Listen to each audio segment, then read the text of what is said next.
The air was thick with tension. A hush fell over the crowd at Merion Golf Club as Ben Hogan lined up for a shot that would change the world of golf forever. His ball lay 213 yards from the hole, a daunting distance for anyone, but Hogan had no room for doubt. With his one iron in hand, he set his feet, exhaled deeply, and swung. The ball soared into the sky like a tiny white dot against a backdrop of blue, climbing higher before beginning its graceful descent.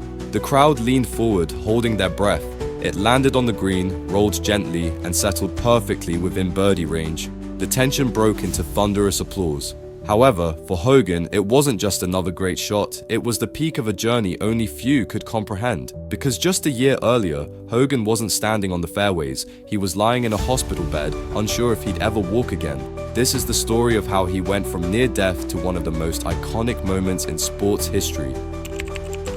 Let's rewind a little to Ben Hogan, who wasn't just any golfer, he was one of the best. Born in 1912, Hogan grew up in the tough times of the Great Depression, but he didn't use it as an excuse. He worked hard, focused on his game, and by the late 1940s, he was a household name. He wasn't the flashiest guy on tour, but he was a grinder.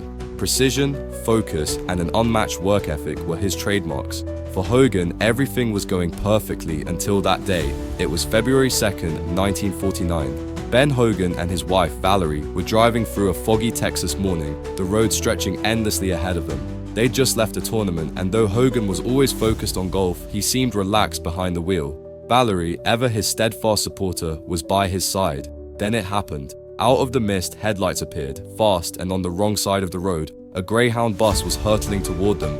Hogan reacted instantly, swerving to avoid a collision, but it was too late. The bus struck their car head-on. In the split second before impact, Hogan did something extraordinary. He threw his body across Valerie to shield her, absorbing the brunt of the crash himself. The force crushed their car like a soda can. Hogan was pinned inside, unconscious but alive. Valerie, though injured, managed to crawl out and call for help. And just like that, everything Hogan had worked for was hanging by a thread. But was this really the end of his journey? Or could Hogan find a way back to the game he loved? After the crash, Hogan spent months in the hospital, fighting for his life. His injuries were severe: an injured pelvis, a broken collarbone, a fractured ankle. Doctors didn't hold out much hope. But Hogan wasn't like most people. He was already plotting his return, his mind as fierce as ever, his spirit even fiercer. When Hogan got discharged, his body was in rough shape, but his mind was as sharp as ever. Hogan worked hard to regain his strength. At first, just standing up was a battle. Every step was painful, but Hogan pushed himself. After months of exhausting physical therapy, Hogan took his first step without a cane. It was a small victory, but to him, it was the first sign that his comeback was possible. As the months went by, Hogan slowly started to practice again. It wasn't easy, his body wasn't the same, and every swing felt off. But Hogan didn't let that stop him. He worked on his game every single day. The idea of returning to the PGA Tour seemed impossible, but Hogan's determination told him otherwise. Would Hogan's determination be enough to return to the top, or was he fated to be a shadow of the golfer he once was? So, by 1950, the whispers started to get louder and louder. People were talking about Hogan's comeback. No one knew if he still had it. Could Hogan, scarred and broken, still compete against the best in the world? Or was his time truly over? Well, it was January 1950, the Los Angeles Open. Hogan was stepping back onto the golf course less than a year after the accident. The crowd held its breath. Hogan was back, the man who had been written off, the man who'd fought through impossible odds. He was about to swing once again. But it wasn't just a physical comeback, it was a statement to the world. Even in the darkest of times, hope can ignite the impossible. And Hogan, he wasn't just playing to prove something to others, he was playing to prove to himself.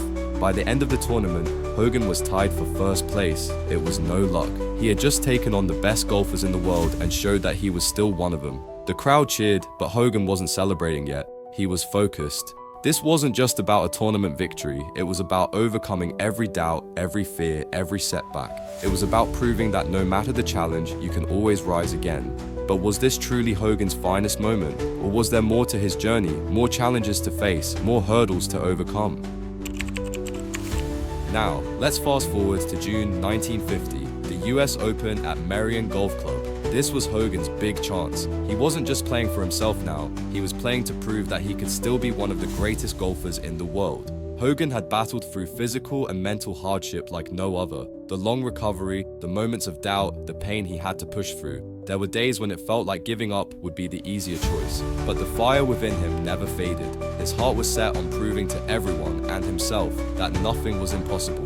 He knew the US Open would be tough. The 18th hole at Merion was a beast, 213 yards of pure pressure.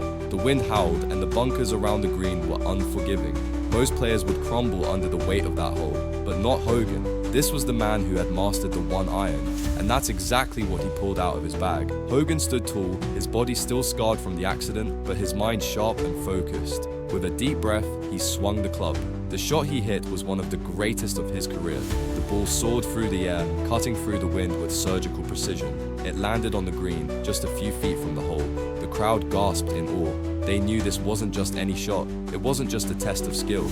It was the shot that proved Hogan was back at the top of his game. Could this victory at Merion be the crowning moment of his career, or was there more yet to come? Was this the peak, or was he about to break new ground and become a legend in ways no one could foresee? By 1953, Ben Hogan was unstoppable. He wasn't just playing golf, he was dominating. In just 1 year, he won 5 out of 6 tournaments he played in, including 3 major championships, the Masters, the US Open, and the Open Championship. That's what you call the Hogan Slam. It was the kind of dominance no one had ever seen before. Hogan's performance at the Masters was a perfect example. The course was tough, but Hogan's precision was unmatched. Every shot he hit seemed like it was made for the moment. But it wasn't just his skill on the course that made Hogan special, it was his mentality. He played golf like it was life or death. When the pressure was on, Hogan didn't crumble. He rose to the occasion every single time. He had shown the world that his accident hadn't broken him, it had only made him stronger. But could he keep up this level of success? Would his body allow him to keep playing at this level, or was it all too much? Hogan's story was far from over, but it was starting to look like he had reached his peak. Even after all the victories, Hogan never slowed down. He didn't want to be just another player on the tour. He wanted to be the best, and he worked tirelessly to stay there.